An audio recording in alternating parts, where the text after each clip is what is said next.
Sahaja bersama Fauzura Yusof di Parlimen. Baik Hazel, Dewan Rakyat dimaklumkan 1,147 kandungan berkaitan buli cyber di pelbagai platform media sosial telah diturunkan sejak Januari hingga 15 November tahun ini. 804 daripadanya di TikTok.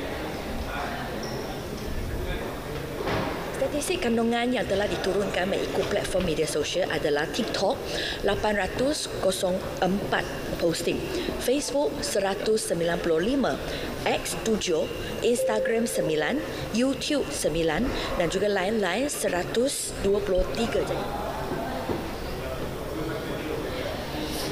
Usaha berkenaan dilaksana MCMC bersama pihak pengendali platform media sosial yang terlibat. Dalam perkembangan berkaitan, cadangan mewujudkan akta khusus untuk tangani kes buli termasuk di platform cyber sedia dipertimbang. Perkara mengenainya akan dibincang Kementerian Komunikasi dan Digital bersama pemegang taruh. Buli cyber ini khasnya dalam golongan remaja, bukan satu isu yang remeh-temeh yang boleh dipandang dengan. Jadi oleh sebab itu saya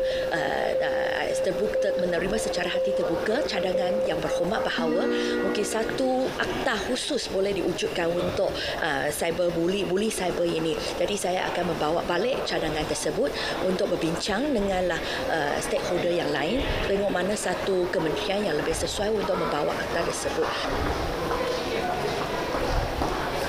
Cadangan mewujudkan akta berkenaan dikemuka Wakil Masjid Tanah, Datuk Mas Elmianti Samsudin. Ini pula mengenai program Rakan Muda yang dilancar Jun lalu. Dewan dimaklumkan sehingga 14 November, lebih 1.78 juta belia telah menyertainya. Ia melepasi sasaran penyertaan sejuta belia tahun ini. Sepanjang tempoh berkenaan 3,947 aktiviti telah dilaksana merentasi 10 gaya hidup. Paling dapat sambutan Rakan Aktif, Rakan Demokrasi dan Rakan Mahir.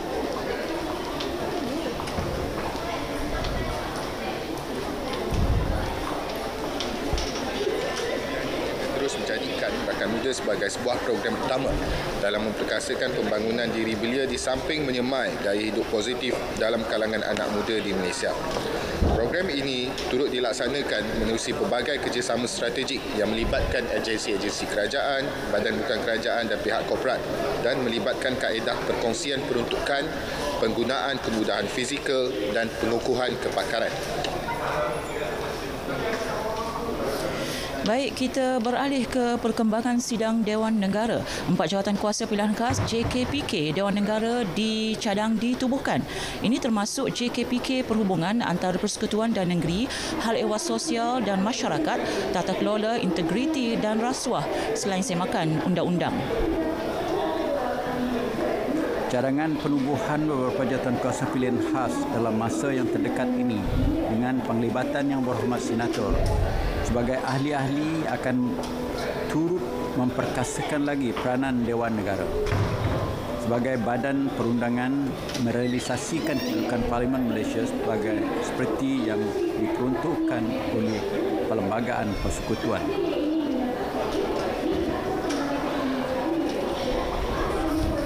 Keutamaan ketika ini ialah menubuhkan JKPK semakan undang-undang yang berperanan menyemak dan juga meneliti cadangan RUU yang diusul untuk perbahasan dan kelurusan di Parlimen. Langkah itu dapat memastikan kepentingan semua pihak dipertimbangkan dalam cadangan RUU berkenaan. Cadangan penubuhan ke-44 JKPK itu akan dikemuka kepada Jemaah Menteri untuk pertimbangan kelulusan. Dan dalam pada itu juga, semakan silang data asnaf sentiasa dilakukan bagi mengelak pertindihan agihan zakat. Seterusnya memastikan bantuan zakat benar-benar diterima golongan layak termasuk fakir dan miskin.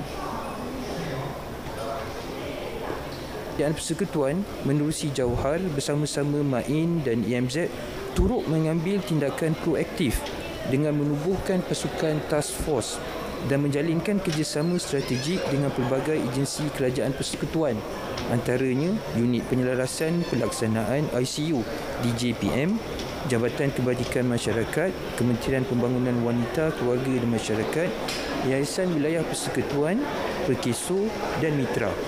Menerusi jalinan kerjasama strategik ini, pihak MAIN ataupun MZ dapat membuat semakan silang data asnaf masing-masing dengan data e-kasih miskin tegar beragama Islam mengikut negeri masing-masing.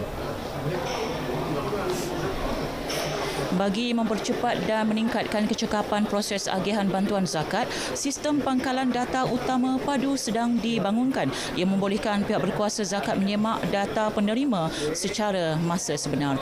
Baik, seperti biasa, Dewan berhenti rehat seketika dan akan disambung tepat jam 2.30 petang. Dari sungai ke segara, Palestin pasti merdeka. Kembali ke Angkasa Puri. Langsung dari Parlimen, Fauzura, terima kasih.